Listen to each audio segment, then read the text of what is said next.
मंत्रिमंडळ बैठकीनंतर शेतकऱ्यांच्या खात्यामध्ये आपला नमो शेतकरी महासन्मान योजनेचा जो हप्ता आहे तो जमा करण्याकरता आपण कार्यक्रम केला आणि एका क्लिकवर हे पैसे आता जमा झालेले आहेत। एवढ्या शेतकऱ्यांच्या 91,61,956 शेतकऱ्यांच्या खात्यामध्ये जवळपास 1892 कोटी आणि 61 लाख हे आपण आज जमा केलेले आहेत।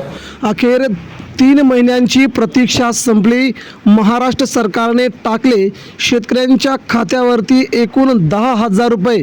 नमो शेतकरी, PM किसान योजना आणि पीक विम्याचे पैसे अखेर खात्यावरती येण्यास झाली सुरुवात। महाराष्ट्र राज्यातील या 16 जिल्ह्यांमध्ये सकाळी 10 वाजता मुख्यमंत्री देवेंद्र फडणवीस यांनी बटन दाबताच शेतकऱ्यांच्या खात्यावरती पैसे येण्यास झाली सुरुवात। ज्या शेतकऱ्यांचे पैसे थकले होते किंवा ज्या शेतकऱ्यांचे पैसे अजून येणं बाकी होतं त्या सगळ्या शेतकऱ्यांना देखील आता पैसे येण्यास झाली सुरुवात। मुख्यमंत्री देवेंद्र फडणवीस यांची पुन्हा एकदा दुसरी मोठी घोषणा। आता या गोष्टीवरून सरकारने जाहीर केलं आहे की ज्या शेतकऱ्यांना नियमित PM किसान आणि नमो शेतकरीचे हप्ते येत आहेत त्या शेतकऱ्यांसाठी आता 50,000 रुपयांचं मोफत प्रोत्साहन योजना राबवण्यासाठी सरकार आग्रही आहे।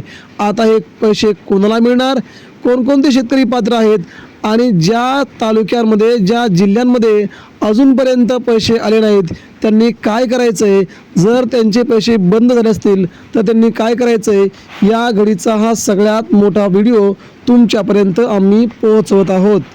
महाराष्ट्र राज्यातील शेतकरी बांधवांनो, आज मुख्यमंत्री देवेंद्र फडणवीस यांनी नमो शेतकरी योजना आणि PM किसान योजनेचे असे मिळून तुमच्या खात्यावरती 4,000 रुपये, काही लोकांच्या खात्यावरती 6,000 रुपये तर काही लोकांच्या खात्यावरती 10,000 रुपये पाठवले आहेत।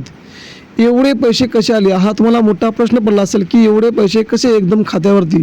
तर ज्या ज्या शेतकऱ्यांचे काही हप्ते थकले गेले होते, 1 हप्ता 2 हप्ता थकले होते किंवा ज्या शेतकऱ्यांनी नियमित कर्जमाफीची फेड केलेली आहे त्या देखील शेतकऱ्यांना आता नियमित कर्जमाफीचे पैसे येण्यास सुरुवात झाली आहे।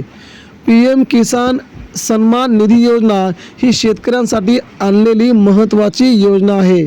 त्यामुळे या देखील शेतकऱ्यांच्या खात्यावरती दुपारी 2 वाजता 2,000 रुपये येण्यास सुरुवात होईल हे सरकारने आज स्पष्ट केलं आहे।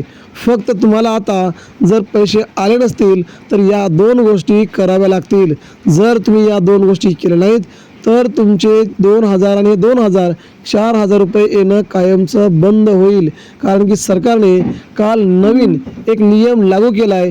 त्या नियमानुसार जर तुम्ही या गोष्टी नाही केल्या तर तुम्हाला मात्र तुमच्या 4,000 रुपयांना कायमचं दर 2 महिन्याला जे पैसे येतात त्याला मुकावं लागेल। महाराष्ट्र सरकार हे गरीब शेतकऱ्यांसाठी वेगवेगळ्या योजना आणत असते। या योजना आणत असताना शेतकरी गरिबीतून पुढे यावा, शेतकऱ्याचं जीवनमान सुधारावं यासाठी सरकार सातत्याने प्रयत्न करत असते। हे प्रयत्न करत असताना सरकार वेळोवेळी वारंवार महाराष्ट्रातील शेतकरी बांधवांसाठी वेगवेगळे निर्णय घेत असते। तशाच प्रकारचा निर्णय आता सरकारने घेतलेला आहे। त्यामध्ये दुसरा एक निर्णय सरकारने घेतला आहे तो म्हणजे पीक विम्याचा। पीक विमा देखील अजूनपर्यंत ज्या एप्रिल मार्च महिन्यामध्ये जो पाऊस पडला होता, ज्या शेतकऱ्यांना पीक विमा भेटला नाही त्यांना देखील आता पीक विमा देण्याचं काम सरकारने प्रगती पातळीवरती सुरू केल्याचं समजत आहे। त्यामध्ये दुसरी महत्त्वाची बाब म्हणजे आता पीक विमा मिळवण्यासाठी तुम्हाला फार्मर ID लागणं खूप गरजेचं आहे। तो असेल तरच तुम्हाला तुमचा पीक विमा आणि तुमचे अनुदानाचे पैसे तुमच्या खात्यावर येतील, अन्यथा तुम्ही तुमचे पैसे तुमच्या खात्यावर येणार नाहीत। तेव्हा फार्मर ID तुम्ही पुढच्या 3 दिवसामध्ये काढून घ्या, कारण की 1 ऑगस्टपासून तुमच्या खात्यावरती ते पैसे येण्यास सुरुवात केली असून असं देवेंद्र फडणवीस यांनी स्पष्ट मत व्यक्त केलं आहे। त्यानंतर पुढची आणि महत्त्वाची बाब म्हणजे ज्यांना 4,000 रुपये चालू ठेवायचे PM किसानचे आणि नमो शेतकरीचे त्यांनी देखील आता मोठी काळजी घ्यायची आहे, कारण की तुमची KYC पूर्ण करून तुमच्या बँक खात्याला तुमचं आधार शिडिंग करून घ्यायचं आहे. या 2 गोष्टी पूर्ण केल्यानंतरच तुम्हाला हे पैसे वारंवार येतील, अन्यथा हे पैसे तुमचे येणं कायमचं बंद होईल. हा सरकारने घेतलेला सगळ्यात मोठा निर्णय म्हणावा लागेल, जेणेकरून सरकार या गोष्टींपर्यंत पोहोचतं आहे की महाराष्ट्र राज्य सरकार राज्यातील शेतकऱ्यांना हे पैसे का देत आहे, तर त्यांना गरिबीतून आणण्यासाठी.